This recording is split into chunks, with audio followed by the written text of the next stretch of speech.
બાળ મિત્રો, આગળના વિડીયોમાં આપણે ઉત્તર ભારતના રાજ્યો સુધી જોયું. બરાબર. હવે ફરીથી આપણે એકવાર જોઈ લઈએ.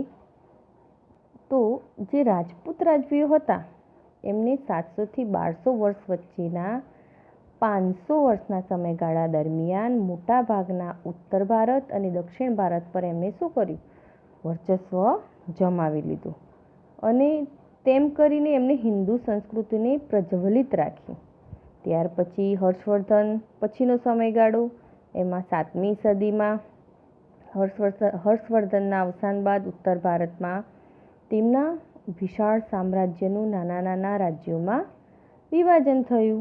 એ જ રીતે પુલકેશી બીજાના અવસાન પછી પણ દક્ષિણમાં પણ એ જ રીતે સ્વતંત્ર રાજ્યો બન્યા. પછી રાજપૂતો કેવા હતા? બહાદુર હતા, ટેકીલા હતા. આપેલ વચન પ્રમાણે પ્રાણને ભોગે પણ વચન પાળતા અને દુશ્મનોને પીઠ બતાવવા કરતાં મૃત્યુને વિશેષ પસંદ કરતા. એ જ રીતે રાજપૂતાણીઓ પણ કેવી હતી? નીડર અને પ્રાણની પણ પરવા કરતી નહીં અને હાથમાં તલવાર લઈ રણ મેદાનમાં નીકળી પડતી. બરાબર. અહીંયા બાજુમાં આપેલું છે, જુઓ. તે પોતાના પતિને યુદ્ધમાં વિદાય આપે છે, એટલે કે રાજ તિલક કરી આરતી ઉતારી અને યુદ્ધમાં જવા વિદાય આપે છે. બરાબર. ભારતના મધ્યયુગીન ઇતિહાસમાં રણધીરા રાજપૂત શાસકોની વીરતા, સાહસ અને શૌર્યના પ્રસંગો નોંધાયેલા છે. ત્યાર પછી 7મી સદીના અંતમાં શું થયું? સામંતશાહી શક્તિઓનો ઉદય થઈ ગયો. એમ કરતાં કરતાં નાના મોટા ટુકડાઓમાં વહેંચાઈ ગયું. આ જ રીતે પછી આગળ દક્ષિણ ભારતના આપણે અભ્યાસ કરીશું. હવે આપણે આટલે આવ્યા હતા. બરાબર. ઉત્તર ભારતના રાજ્ય.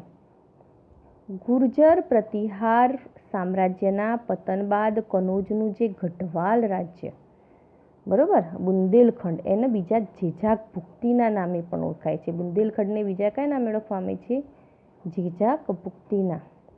પછી ચંદેલો, માળવાનું પરમાર રાજ્ય, અણહિલવાડનું ચૌલુક્ય રાજ્ય, ડાહલનું ચેદી રાજ્ય, શાકંભરીનું ચૌહાણ રાજ્ય, દક્ષિણ રાજસ્થાનનું ગોહિલ રાજ્ય સ્થાપિત થયા. પરીક્ષામાં એમ પૂછાઈ શકે ત્યારે આપણે તરત જ લખી શકીએ કે ગુર્જર અને પ્રતિહારનું પતન થયું ત્યાર પછી ગઢવાલ રાજ્ય, બુંદેલખંડના ચંદેલો, પછી માળવાનું પરમાર રાજ્ય, અણહિલવાડનું ચૌલુક્ય રાજ્ય, ડાહલનું ચેદી રાજ્ય, શાકંભરીનું ચૌહાણ રાજ્ય અને દક્ષિણ રાજસ્થાનનું ગોહિલ રાજ્ય સ્થાપિત થયા. ગઢવાલ રાજ્યનો સ્થાપક કોણ હતો? તો ચંદ્રદેવ હતો. કોણ હતું? આ પરીક્ષામાં એક વાક્યમાં પૂછી શકે કે ગઢવાલ રાજ્યનો સ્થાપક કોણ હતો? તો આપણે તરત જ લખી શકીએ ગઢવાલ રાજ્યનો સ્થાપક ચંદ્રદેવ હતો. તેમણે કનોજ સિવાય કાશીને પણ બીજી રાજધાની બનાવી. એની રાજધાની કનોજ તો હતી જ ચંદ્રદેવની, પણ એને બીજી રાજધાની કઈ બનાવી? તો કાશી. કનોજ સિવાય બીજી કાશીને પણ તેની પોતાની રાજધાની બનાવી. આ વંશમાં મદનચંદ્ર, ગોવિંદચંદ્ર જેવા શાસકો થયા હતા, જેમાં ગોવિંદચંદ્ર આ કુળનો સૌથી પ્રતાપી અને પરાક્રમી રાજા હતો. બરાબર. આ વંશની અંદર કયા કયા મહાન શાસકો થઈ ગયા એમ પરીક્ષામાં પૂછાઈ શકે. તો આપણે તરત જ લખી શકીએ મદનચંદ્ર, ગોવિંદચંદ્ર જેવા શાસકો થયા. એમાં ગોવિંદચંદ્ર આ કુળનો સૌથી પ્રતાપી રાજા હતો. તેણે ગજનીના આક્રમણને અટકાવ્યું હતું. ગજની એટલે કે મોહમ્મદ ગજની. એને આપણા ગુજરાતમાં સોમનાથ ઉપર પણ એની ચડાઈ કરી હતી. તેમજ અનેક બૌદ્ધ વિહારોનો જીર્ણોદ્ધાર કરાવ્યો હતો. બૌદ્ધ વિહારોનો જીર્ણોદ્ધાર એટલે કે શું? નવનિર્માણ કરવું. બરાબર. ઉત્તર ભારતના અન્ય શાસકોમાં બુંદેલખંડના ચંદેલોનો સમાવેશ થાય છે. બુંદેલખંડનું ચંદેલોનું આ રાજ્ય પાછળથી જેજાક ભુક્તિના નામે ઓળખાયું. આજે બુંદેલખંડનું જે આ રાજ્ય છે, બુંદેલખંડનું ચંદેલોનું આ રાજ્ય પાછળથી જેજાક પુખ્તીના નામે ઓળખાયું હતું. આ રાજ્યમાં યશોવર્મા, કીર્તિવર્મા, પરમહરિદેવ, પરમાલ એને બીજા નામે પરમાલ નામે ઓળખાય છે જેવા મહાન શાસકો થઈ ગયા. ભારતના ઇતિહાસમાં ચંદેલ વંશનું ઘણું મહત્ત્વ હતું. ખજુરાહો, કાલિંજર અને મહોબા ચંદેલોના મુખ્ય નગરો હતા. કયા મુખ્ય નગરો હતા? તો ખજુરાહો, કાલિંજર અને મહોબા.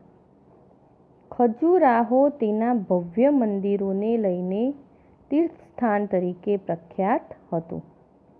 ચંદેલોએ બુંદેલખંડમાં મહાન ધાર્મિક મકાનો અને જળાશયો બંધાવીને સુશોભિત બનાવ્યું હતું.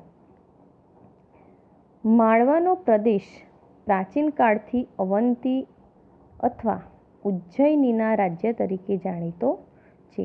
આજે માળવાનો જે પ્રદેશ છે પ્રાચીન કાળથી એટલે કે પહેલાંના સમયથી અવંતી અને ઉજ્જૈનીના રાજ્ય તરીકે જાણીતો છે.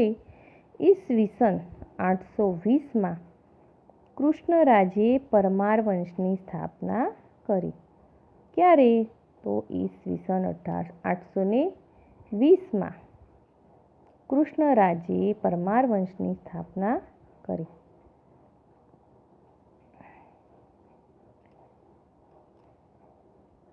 પરમાર વંશમાં સિયક, મુંજ, ભોજ જેવા મહાન શાસકો થયા હતા. ભોજ પરમાર વંશનો સૌથી શ્રેષ્ઠ રાજા હતો.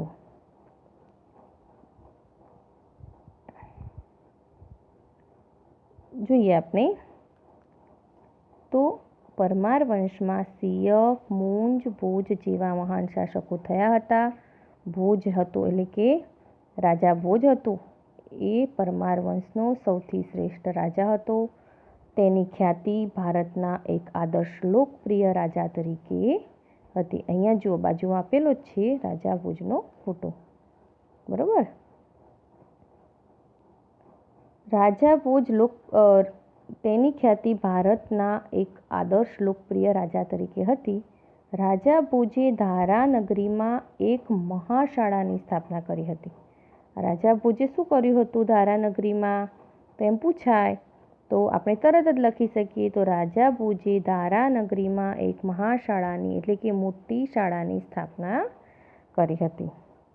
ફરતી ટેકરીઓની વચમાં સુંદર નગર એટલે કે આજુબાજુ મોટી મોટી ટેકરીઓ અને વચમાં ભોજપુર એટલે કે અત્યારે હાલનું વર્તમાન ભોપાલના નામે ઓળખાય છે તે નામનું ભોજપુર નામનું નગર એને વસાવ્યું હતું. ફરતી ટેકરીઓ અને વચમાં સુંદર ભોજપુર નામનું નગર એને વસાવ્યું હતું. ચૌહાણ કે ચાહમાન વંશના અનેક રાજપૂત સરદારો ગુજરાત અને રાજસ્થાનના વિવિધ ભાગોમાં રાજ્ય કરતા હતા. એમાંની એક શાખા 8મી સદીમાં સાંભર સરોવર નજીક શાકંભરી એટલે કે અજમેરની ઉત્તરે આવેલ સાંભર નામના સ્થળે રાજ્ય કરતી હતી. એટલે કે જે આ ચાહમાન એટલે કે ચૌહાણ વંશ, ચૌહાણનું બીજું નામ શું છે? ચાહમાન. ચૌહાણ વંશને આપણે બીજા નામે શું કહી શકીએ? ચાહમાન. જે ચાહમાન વંશના શાસકો હતા એમાં જે રાજપૂત સરદારો એના ગુજરાત અને રાજસ્થાનના વિવિધ ભાગોમાં રાજ્ય કરતા હતા. એમાંની એક શાખા એટલે એમાંની જે એક શાખા હતી રાજ્ય કરતા હતા એમાંથી એક શાખા કઈ જગ્યાએ કરી એમને? તો સાંભર સરોવર નજીક. બરાબર. સાંભર સરોવર નજીક શાકંભરી નામના સ્થળે રાજ્ય કરતી હતી. બરાબર. શાકંભરીના ચાહમાન વંશનો સ્થાપક કોણ હતો? તો વાસુદેવ. એની સ્થાપના કોણે કરી હતી? તો વાસુદેવે કરી હતી. 12મી સદીના આરંભમાં અજયરાજ શાકંભરીની ગાદી ઉપર બેઠો. પરીક્ષામાં પૂછાઈ શકે કે 12મી સદીના આરંભમાં કોણ ગાદી ઉપર, શાકંભરીની ગાદી ઉપર આવ્યું? તો આપણે તરત લખી શકીએ 12મી સદીના આરંભમાં અજયરાજ શાકંભરીની ગાદી ઉપર બેઠો હતો. તેણે અજયમેરુ નામના નગરની સ્થાપના કરી. તે પાછળથી અજમેરના નામે ઓળખાય છે. તેણે અજયમેરુ નામના નગરની સ્થાપના કરી. પાછળથી તે અજમેરના નામે ઓળખાય છે. ગુજરાતના સોલંકી રાજા સિદ્ધરાજ જયસિંહની રાજકુમારીના લગ્ન ચૌહાણ વંશના અર્ણોરાજ સાથે થયેલા. આપણા ગુજરાતના સોલંકી રાજા, એનું તમે નામ સાંભળ્યું હશે, બરાબર? સિદ્ધરાજ જયસિંહ એની રાજકુમારી હોય છે, એની દીકરીના લગ્ન ચૌહાણ વંશના અર્ણોરાજ સાથે થયેલા. તેનો પુત્ર સોમેશ્વર, એટલે કે અર્ણોરાજનો પુત્ર સોમેશ્વર ચૌહાણ ગાદીએ બેઠો અને તેના પછી, એટલે કે સોમેશ્વરનો પુત્ર, તેના પછી એનો પુત્ર કોણ આવે છે? પૃથ્વીરાજ ત્રીજો એ ગાદીએ આવ્યો. આ પૃથ્વીરાજ ત્રીજો ભારતના ઇતિહાસમાં અદ્વિતીય સ્થાન ધરાવે છે. ઈસવીસન 1191માં થાણેશ્વર અને કરનાલ વચ્ચે આવેલા તરાઈના મેદાનમાં સિહાબુદ્દીન ધોરી, એને સાબુદ્દીન ગોરી પણ કહી શકાય, બરાબર? ક્યારે? તો ઈસવીસન 1191માં થાણેશ્વર અને કરનાલની વચ્ચે આવેલા તરાઈના મેદાનમાં સિહાબુદ્દીન ગોરી ને પૃથ્વીરાજ ચૌહાણે સજ્જડ હાર આપી હતી. એટલે કે સિહાબુદ્દીન, એટલે કે શાહબુદ્દીન ગોરીને હરાવ્યો હતો. તે પછી ઈસવીસન 1192માં પૃથ્વીરાજ ચૌહાણની હાર થઈ. પહેલાં પૃથ્વીરાજ ચૌહાણની જીત થાય છે, પછી પૃથ્વીરાજ ચૌહાણની, એટલે કે 1192માં પૃથ્વીરાજ ચૌહાણની હાર થઈ અને દિલ્હીના તખ્તા પર મુસ્લિમ સત્તાનો ઉદય થયો. આથી તરાઈની લડાઈ ભારતના ઇતિહાસમાં સીમાચિહ્નરૂપ, એટલે કે યાદગાર માનવામાં આવે છે. રાજપૂત યુગમાં ગુજરાતના શાસકોનું વિશેષ સ્થાન છે. 8મી સદીમાં ગુર્જર પ્રતિહારોનું રાજ્ય હતું. 8મી સદીના મધ્યમાં આશરે ઈસવીસન 756માં સરસ્વતી નદીના કિનારે વનરાજ ચાવડાએ અણહિલવાડ પાટણની સ્થાપના કરી. જોઈએ આપણે તો જો રાજપૂત યુગમાં જ્યારે ગુજરાતના શાસકોનું વિશેષ સ્થાન છે, 8મી સદીમાં ગુર્જર અને પ્રતિહારોનું રાજ્ય હતું. 8મી સદીના મધ્યમાં, એટલે કે મધ્યમાં ત્યારે ઈસવીસન 756માં સરસ્વતી નદીના કિનારે વનરાજ ચાવડાએ અણહિલવાડ પાટણની સ્થાપના કરી હતી.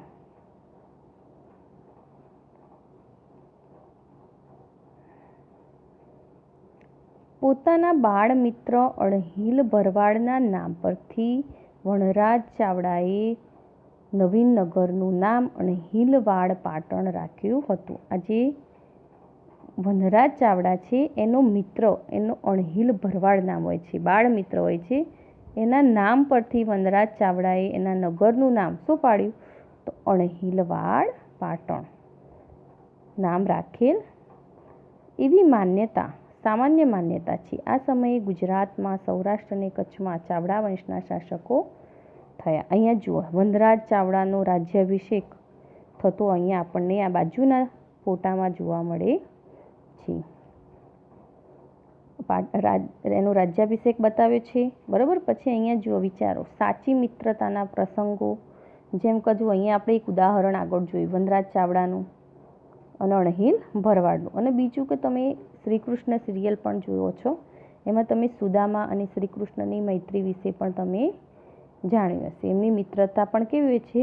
સાચી મિત્રતા હોય છે. હવે બીજું તો નવીન ગામ શહેરોની સ્થાપનાને લગતા પ્રસંગો શોધી ને વર્ગમાં ચર્ચા કરો. કોઈ નવીન ગામની રચના કઈ રીતે થઈ, એના નામ કેવી રીતે પડ્યું, બરાબર? એનું આપણે વિગતે પછી ક્લાસમાં ચર્ચા